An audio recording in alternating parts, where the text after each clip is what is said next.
Pessoal, parece que, de novo, o impossível é possível. Eu avisei na segunda-feira que o sexto round concorria ao WeBest, né, maior prêmio da internet brasileira em duas categorias, né, melhor canal de esporte e melhor influenciador de esporte. Reforcei a mensagem na terça-feira e hoje, na atualização dessa quarta-feira, estávamos em primeiro lugar nas duas categorias, graças ao monstruoso, monumental engajamento de vocês, que para mim ainda é muito difícil de acreditar. Antes de mais nada, muito obrigado a cada um de vocês que se importou, foi lá, gastou um tempo e votou em mim, né? É um daqueles momentos de gratidão que, né, trabalhar todo dia há mais de 10 anos parece que faz mais sentido. Acontece que lá pelo meio da tarde, o sexto round, que estava na primeira posição, simplesmente sumiu da categoria canal de esporte. E não é que a gente foi ultrapassado por outros concorrentes. Se você botasse sexto round ali na busca, não aparecia nada, em nenhuma posição. Eu entrei em contato com a organização do prêmio, tanto por e-mail quanto por DM, para tentar saber o que houve, né? Se eu fiz alguma coisa errada, teve algum problema ali, bug no sistema. A resposta que está nesse e-mail aqui que trocamos foi que eles me botaram na categoria canal de esporte de forma errada. Me explicaram que, pela regra do prêmio, o canal de esporte é um veículo maior, né, com pelo menos 3 ou mais âncoras, 3 ou mais apresentadores.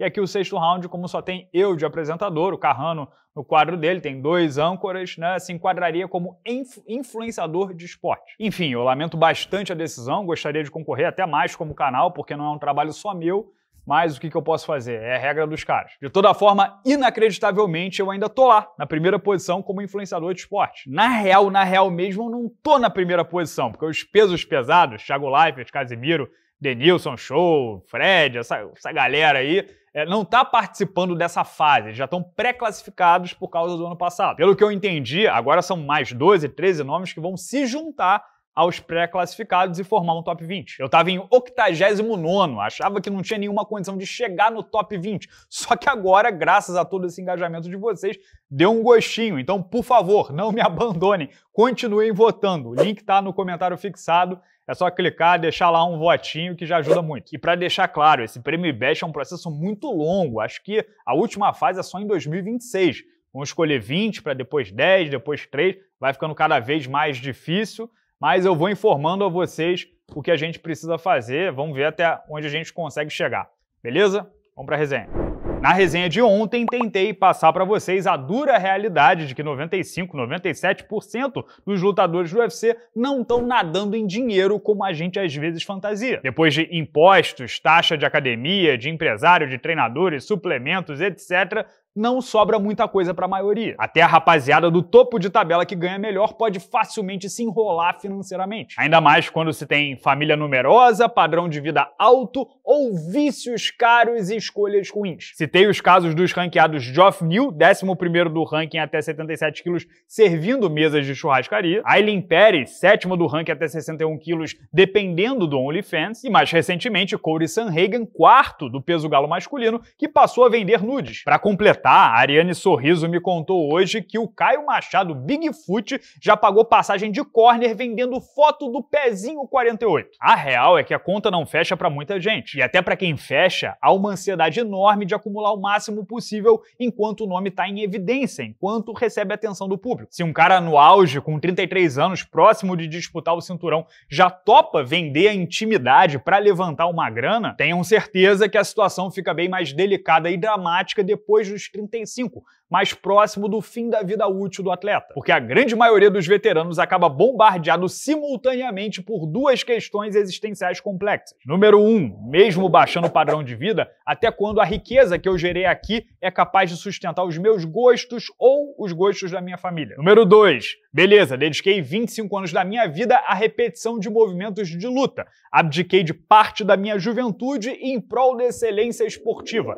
E agora? O que faço na segunda metade da minha vida quando o corpo não responde da mesma forma? A perda da função / propósito, até da rotina legal da academia e principalmente da capacidade de entreter o público, levar 20 mil pessoas numa arena ao êxtase, já deprime muita gente. A falta de entendimento, clareza sobre o próximo passo a ser dado é ainda pior. E não é tão simples se realocar, porque nem todo lutador vira um bom treinador, tem capacidade didática, sensibilidade, bom trato com o aluno, etc, etc. Nem todo lutador comunica bem o próprio ofício. Lutar e comunicar não tem nada a ver uma coisa com a outra. Vocês lembram do Pelé comentando o jogo de futebol? Ter carisma, boa oratória, criatividade na produção de conteúdo não é fácil, muito menos intuitivo. Também não é todo mundo que tem bom networking, acesso aos bastidores, conexões com empresários, eventos, matchmakers, atletas, entrada em academias, etc, etc. Então muita gente se pega sem grana e sem saber o que fazer. Ou pior, sem ter desenvolvido qualquer habilidade extra complementar que pudesse servi-lo pós-juventude. Entre parênteses, o atleta de elite também tem muitas vantagens competitivas para seguir no mercado de trabalho. Ele é conhecido, tem autoridade, admirado, mas além disso, é um sujeito disciplinado, consistente, com força de vontade, tolerância à dor, foco, capacidade de se automotivar. É bem possível agrupar todas essas qualidades e injetar em outra atividade. Mas não é simples, nenhum recomeço é. Precisa de autoconhecimento, tentativa e erro, interesse. Olha, por exemplo, o caso do russo Alexei Oleinik, que depois de 80 lutas profissionais de MMA, 8 anos dentro do UFC, precisou aceitar uma luta de boxe sem luvas, sendo grappler porque não tinha o que comer. É claro que para chegar nessa situação, o cidadão provavelmente acumulou um caminhão de más decisões ao longo da carreira. Ele alega que a ex-esposa, com quem teve 3 filhos, tomou tudo que ele tinha na justiça. Já ela diz que é mentira, ele a deixou cheia de dívidas para ficar com uma amiga dela. Infelizmente, nesse meio eu tenho mais histórias tristes do que felizes para contar, porque ex-atletas que podem viver para sempre do nome são 0,00001%.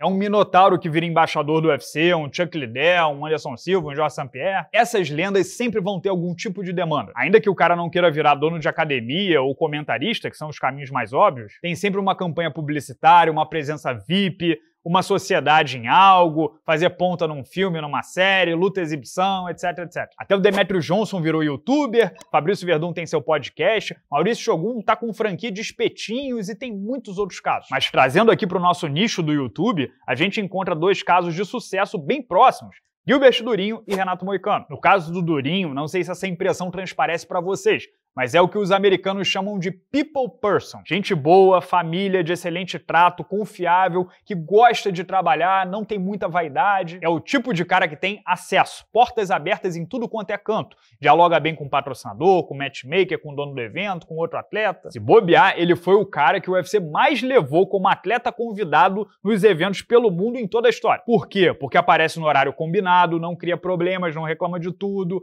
entretém os fãs, faz o trabalho para as marcas. Somando esses anos de networking com a carreira sólida que teve, né? Disputou o cinturão dos meio-médios com o Kamaru Usman, Durinho já tem a próxima carreira engatilhada. Ele vai ser um manager, gestor de talentos. Se vai mesmo trabalhar diretamente com Ali Abdelaziz, empresário mais influente do nosso meio, eu não sei. Mas se ele se aposentar hoje, garanto que a agenda enche, vai ter muita gente para cuidar. E pode anotar aí, com o tempo vai ser um dos melhores do nosso meio. Outro cara que vocês já assistem diariamente é meu xará, Renato Carneiro. Eu já disse isso para ele e reforço aqui. Em pouco tempo o Moicano vai ser a maior audiência do nosso nicho. O 6º round vai comer poeira, porque ele tem um carisma natural, um senso de humor misturado com capacidade de improvisar que te mantém grudado na tela. Isso é muito raro. Eu não tenho essa capacidade. Eu preciso escrever um roteiro com 1.200 palavras para depois o pobre do Leandro passar o dia editando e sair algo mais ou menos. Sem contar na autoridade que ele carrega de já ter sido top 10 de 2 categorias do UFC e disputado o cinturão. Parando hoje e se dedicando integralmente à comunicação, é papo do Moicano fazer mais dinheiro do que já fez em alguns anos como lutador. Com o tempo dividido, ele já tem podcast em inglês, o Show Me The Money, com o Durinho,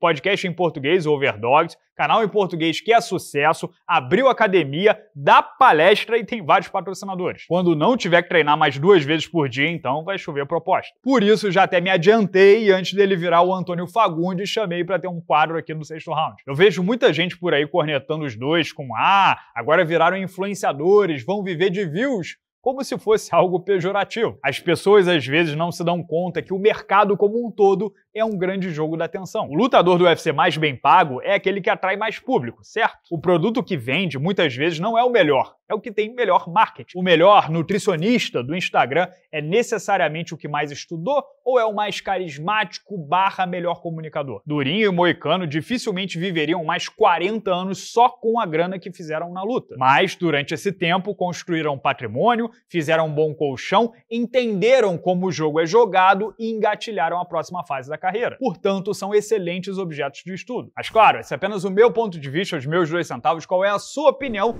sobre cada vez mais lutadores vindo pro lado de cá, pro lado da mídia, da produção de conteúdo, das lives e tudo mais? Comenta livremente aqui embaixo no vídeo. Se puder deixar o like e clicar no botão hypar, ajuda muito a gente dentro do YouTube. Mas se quiser ajudar ainda mais, por favor, cria a rotina de no final dos vídeos clicar no comentário fixado do Prêmio IBEST, deixa um votinho lá, dura 10 segundos, que aí a gente vai avançando aí pelas rodadas, né? Vão ter várias rodadas, essa premiação vai até o final do ano, vão eleger os 20, depois os 10, depois os 3, e claro, quanto melhor a gente tiver colocado, mais fácil avançar. Muito obrigado por esse apoio também, e aqui em cima está o link para a resenha de ontem, em que eu falei sobre a situação do Cory Sandhagen, o papo lá da Mackenzie Dern também, do Geoff Neal, explico nessa dificuldade de lutadores e grana. Clica aqui e confere. Grande abraço a todos, obrigado pela audiência de sempre, e até amanhã.